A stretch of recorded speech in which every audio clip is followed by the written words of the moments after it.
I know, look at this beautiful pink jersey. Fernando Fiore, of course, always up in the front. And even, look, Phil Neville called earlier, he wants me to come out of retirement, so.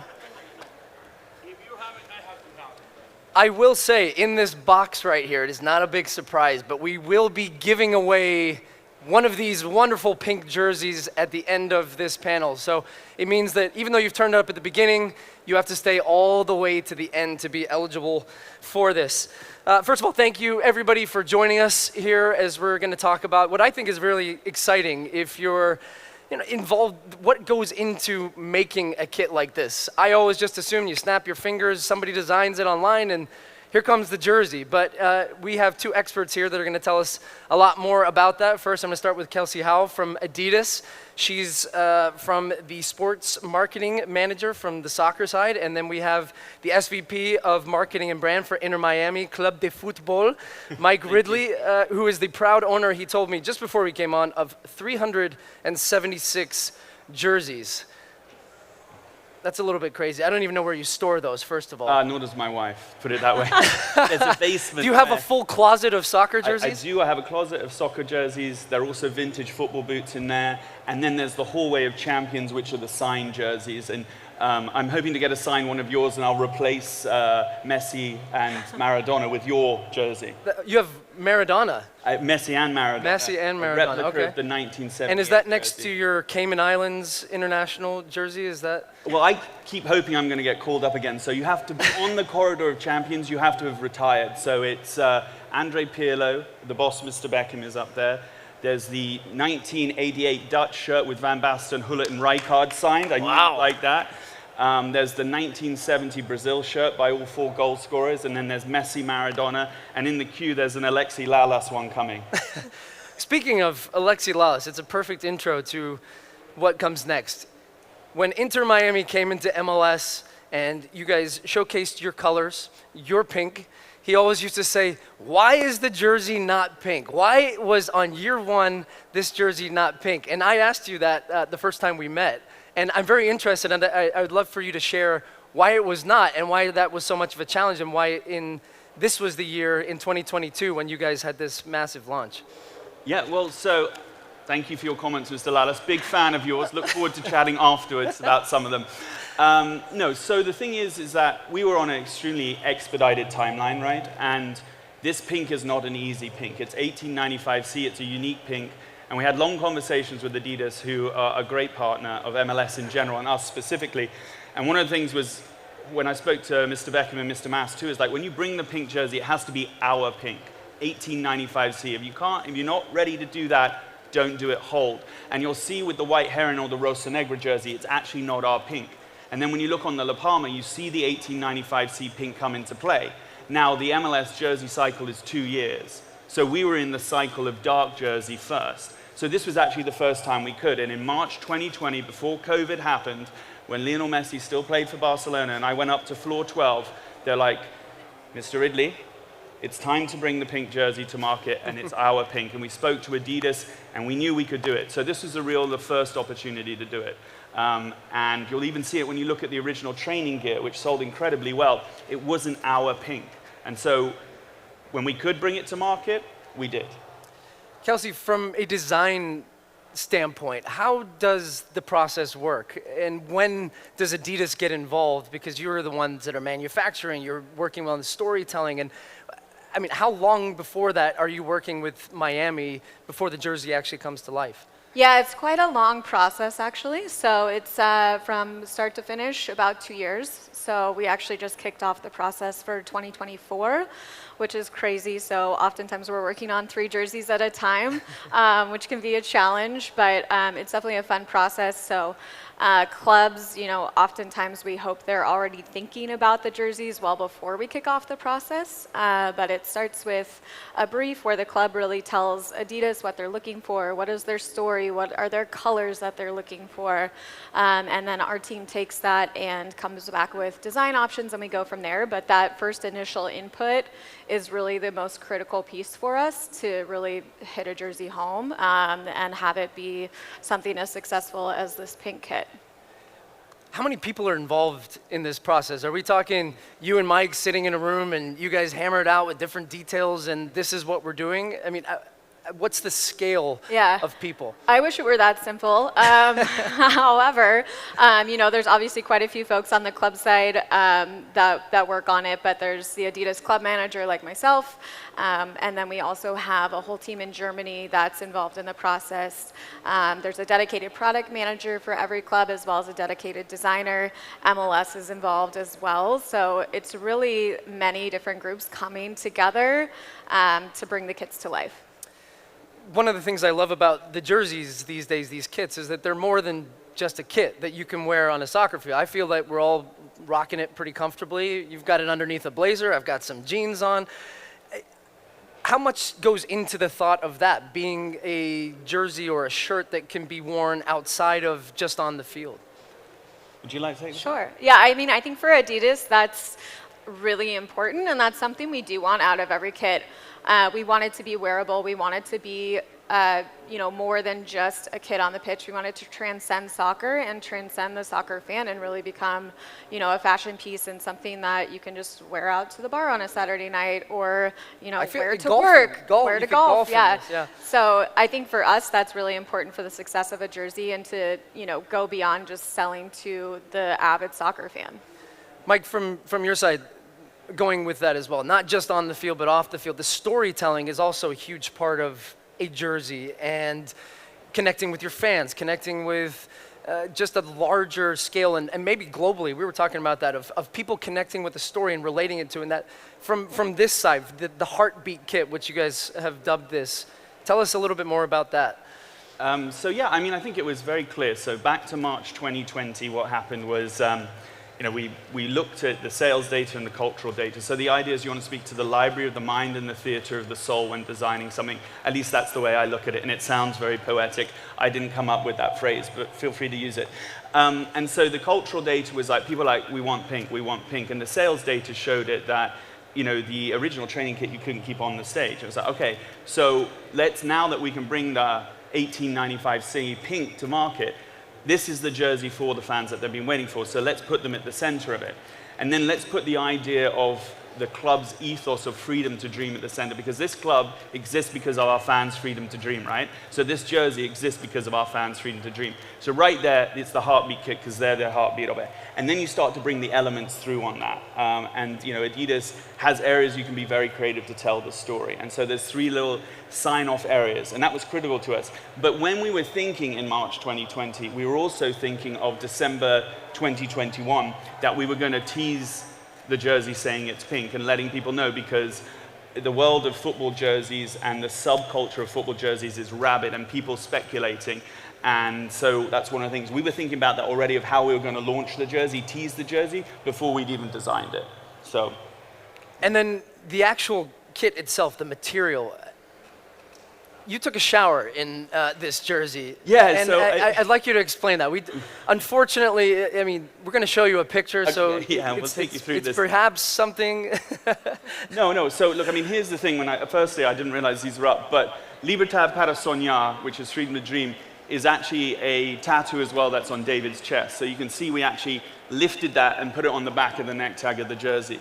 And then for the idea of the heartbeat of how you personify the fans in this jersey beyond it just being pink, was our design team of Ted, Kevin, and Gabby came up with this EKG line in the shape of the M, which Adidas then embossed on the cuff of the sleeve, which I think was a new design. I'd never seen that element before. And then if you go to the next slide. Okay, and the other thing we wanted to do is, when you're entering the pink jersey market, it's not that easy, right? There are a lot of jerseys that come in. So the collar was inspired by the jerseys of the late 80s and early 90s. So when we get into the moisture test, I set up in the garage and 90-degree hit and did a 10-minute workout, which this doesn't reflect me well. I am a bit fitter than that. But as you can see, you start to see the see-through element, and Adidas had a very strong point of view on what fabric to use. So we went to 30 minutes, which I think actually was 20 minutes of me lying on the floor. So 30 minutes, and I put a bit of back fabric underneath because I was like, hang on a minute. All those stats document things they wear underneath, you can see through. And then I took a shower in the jersey. And before you say that, I'm not a professional athlete, okay? So here it is. me in a shower moisture test, and it became very clear we needed to change to the PK fabric, which is a much more robust fabric. I'm sure you all rather that was David Beckham in the picture, but it's me. And I asked Fernando to do it, but he said no. So, but this, I want to make it clear, like Adidas were very clear with us. We're like, hey, you should change it. This is our recommendation. We listened to Adidas, but I also wanted to do the experiment myself. So we ended up with this PK fabric, which gives it this robust look and still leans into the shine that we're looking for from all our jerseys. So that's a little bit of storytelling. And anybody wants me to sign any pictures afterwards, just make sure you Photoshop them beforehand. Do you still have that jersey, the original one? Yeah, the sample I do. Yeah, I hold on to all the samples because, you know, for me, okay, if you think about jerseys for me are a bit like, and I'm not saying I'm Cameron Crowe, so don't everybody say, this guy thinks he's Cameron Crowe. But Cameron Crowe thinks of music as a way to bring him back to moments in his life. Jerseys do that for me. So when I think of like 1994 Jamaica, I can tell you exactly where I was. I was on Carnaby Street, soccer scene. When I saw that jersey, a really happy time. When I think of 1998 and they released the first time with name and numbers on it. Jerseys are timelines to me, and that's when you get into the subculture of it. Mm-hmm. And so this one will be 2022. I can tell you exactly the process. So for me, it's not a jersey, it's a part of history. And not just this, but all jerseys, especially Adidas ones. And my favorite jersey ever is an Adidas one, but we can talk about that later. Kelsey, how do you get to that point where you suggest and feel that the fabric is right for Miami? Is that climate-based? Is it, again, seeing pictures of Mike in a shower and, you know, where you can see all the way through? And it's not the same for every club, I would imagine. Correct. Yeah, it definitely depends on the holistic jersey design, right? So a kit like this where there's not a bold graphic or print on the front, we're able to play around with those fabrics a little bit more. Sometimes the print will dedicate what fabric we need to use just from an executional standpoint. So when we have a really clean kit, we can offer some different options. We tend to have kind of a portfolio of fabrics that we're able to use every season, and those progress and change each year. So depends on that kind of library, but it's certainly different for every club. You mentioned the fans, and you talk about the heartbeat on the sleeve. Are the fans involved in the design process, Mike? So we always seek their input, and what we did with this one, we actually did a behind the design sort of test with them, not test, but showing them, taking them through the whole process, because I think it's as much access you can give to fans, the better. And we did 3 of them, one with La Familia, who are the hardcore supporter groups. We did one with some Miami-based season ticket members over a glass of rum, which was very enjoyable. And we did one in the owner's suite in Drive Pink Stadium. And I think they enjoyed that. We have not gone the route yet where we're involving the fans in it. I believe Philadelphia have done it and LA Galaxy have done it, which means it's a Doug Visick calling card, because he was the marketing guy at both of those. Haven't done it that way. I think in time it could be something to do, but the tricky part for me is are all those people going to be there for the 2 years?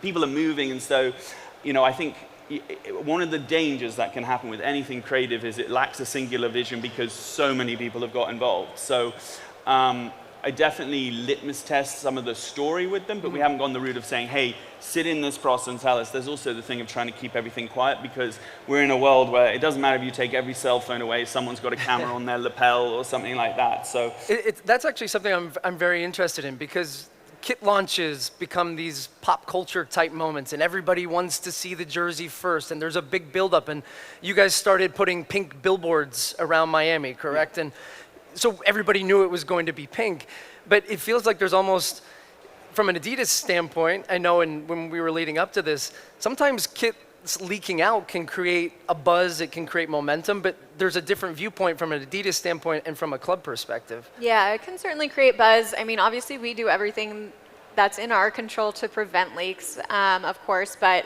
you know, we're of the opinion that if somebody is taking the time to leak your kit, that means it's important, right?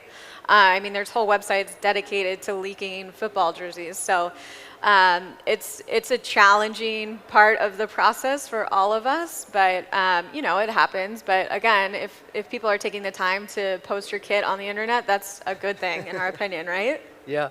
I think from a club but side, it's a little different. Yeah. I wouldn't necessarily, of course it's good, but the danger becomes on how it's represented. So when you think of the Heartbeat Kit, this jersey is all about the details and seeing it and feeling it. And so when it leaks on footy headlines, it doesn't give it the best representation. So actually it can have a reverse effect where its pink billboards are like, thank you, you've done it, I felt very popular for a while, and then the leak happened and was like, what the F? And then it's like, wait, and I obviously didn't comment whether it was the jersey or not, but then when anybody who feels and sees this jersey live loves it. So there's a danger there in the leaks. Yes, buzz and it spreads, but also, there's such, the fabric is so sophisticated on jerseys alone, it's not fair to judge anything on just a picture, unless it's taken by a very, very good photographer such as Ted Brooks or Andres Turcios, who's back there, and they can actually bring to life the jersey through what is actually quite a flat image and lighting. So obviously it's great that people get excited about jerseys, and I follow all the comments, so, and I'm developing a thicker skin, and I enjoy all the, it's nice when people say nice things, but I'm against the leak of the jersey. I think it's a bit harsh, because the clubs want the moment, but it is what it is. I'm going to ask both of you this. What was the most challenging moment during this process specifically when it came to this kit? And then also, what was the best moment? Was it when you actually, for the first time, got it in your hands? Because you would have seen it first. Is that right? From an Adidas standpoint, or do you guys all stand in a room and open this pink box and kind of enjoy that moment together? Yeah, I mean, we probably get it maybe a couple days before the club does, but not enough to, make a difference. But yeah, I mean, I think for me, and I work with several clubs, the most challenging part of the process is actually, with the brief and translating that into the initial designs, because, sometimes we're not always speaking the same language and we're not always achieving what the club wants. And that's really, the most important part of the process, where we're refining what the design is. And then also sometimes, when we get that first sample, sometimes it's better than we expect. Sometimes it's, not or less on the other side. And, we have to work to get to a good place where everybody's happy with the kit. Obviously, we all have the same collective goal to design an amazing jersey. And there's a lot of steps in that process. But I'll let Mike speak to this jersey individually. What was the most challenging part besides its workout? Seeing the picture on a big screen of me. No, I think the most challenging part was, unfortunately, was COVID. I mean, I think you all have to remember that, like the tracking, all of that was getting quite nerve-wracking. That was super challenging. And I guess there's moments where you have conversations that, they're actually, I guess you could say they're challenging, but they're quite exciting, because I genuinely, and you may think this is sad, I love jerseys, too much. I would spend all my money on jerseys. I do spend all my money on jerseys. And so talking to Adidas is an awesome experience. Talking to MLS is an awesome experience, because everyone loves the jersey, and trying to get it to the place which is feasible within the engineering framework too. So I think in terms of challenging, it's a challenging thing to bring anything to market, but COVID was the one that definitely, beyond all the horrid things it was doing in the world, when I got into the singular, very selfish thing about the jersey, was figuring out on what boat it is and where and when's it going to arrive was a little bit challenging. But when you opened it for the first time and felt it, did you have that moment where you were like, this is it? This is exactly what we were going for? Yes, actually I did. And I think it was, so actually in Creative Review 2, because the Libertad Para Soñar was the first time we saw the sign-off, and it was actually a bit smaller. So when I saw the final product, it was with the bigger Libertad Para Soñar, and I was like, okay, this is awesome, because it's much bigger. Originally it was quite small, and that was a mistake on our part and my part in terms of telling my design team, we must be subtle with this, we must da-da-da, and not overpower. And everyone's like, Mike, you have to be bold and make it big enough so legible. But that's always a sort of fight anyone has. Actually, I would love to bring that back up if we can on the slide deck, because I don't think we've really talked about that. That's from the back. Yeah. Yeah, if you want to talk about where that comes from, what that actually means. Yeah, so I mean, when you talk of the ethos of the club, okay, I mean, we're building a football club in a soccer league, and we're building a football club like no other, right? Because our football club is born out of our fans' freedom to dream. So coming back to that, this fans' freedom to dream, right? And at the time, in 2020, no one had put Spanish on the exterior of the jersey in MLS. LAFC has this year with Solamente Uno LA, I think is what they say, or Solo Uno LA. Yeah, but at the time they hadn't. Orlando had done it in the beginning. So we were very keen to also reflect our market with Libertad Para Soñar, because the original jerseys had freedom to dream on the neck tape. It also is a connective tissue to pull those jerseys through the story. And freedom to dream will be on that. And it was actually a gentleman called Vince, who was like, David has a tattoo called with Libertad para Soñar, and now he has a lot of amazing tattoos, don't get me wrong. I wasn't as familiar with his tattoos as Vince evidently was, but that was a sort of awkward moment. I was like, do you, Mr. Beckham? He's like, yeah, I do, right here. And so then it became a thing of taking some pictures, and my wife was like, Michael, I should have been in the office that day. I should have been taking those pictures. I was like, thank you so much for letting me know where my place is in this household. And then it became Kevin and Ted and Gabby's job to match it, to then put it on the back of the jersey. And there's all sorts of legal things you have to do. The tattoo artist has to sign off on it. There's something else that needed to get signed off on, which I'll let you go into. But it's a really nice touch. I think it's beautiful. And I think it just shows how much this jersey means to Mr. Beckham too, and wanting to get it right for the fans, that he's, literally lifting. I mean, this club for Mr. Mass and Mr. Beckham is everything. They really, really love it. And they want it to succeed in every way. And so what I love about them is they're very clear on their vision, but they let us create. And for him to be willing to put that in there shows just the personal nature of it. And when it was released, he even put a post on it about it. I'm sure Adidas enjoyed his post, actually. And he even wore it snowboarding, which is pretty fun. So when it's a jersey for off the field, it was worn snowboarding and survived all the tests. So excellent. But yeah, that's a nice. So Kelsey, when something like this, an idea starts to develop, how difficult is it from a design perspective to actually implement that onto a jersey? And even something as simple as the little details of the heartbeat on the sleeve. And I guess as a follow-up too, you work with multiple clubs. You're trying to incorporate all of these also within a framework that you mentioned from Major League Soccer, and we've seen jerseys grow and be more unique over time from the inception of the league. So I guess when that idea comes, how does then, from your standpoint, that end up on a jersey? Yeah, so the sign-offs are something that can be challenging, but they also really make the jersey, right? Like, this could have just been a plain pink top, but these little unique details that we call sign-offs really bring the kit and the story to life, so they're critically important for us to get right. They are challenging. We do have to do very extensive legal checks that can sometimes derail these things.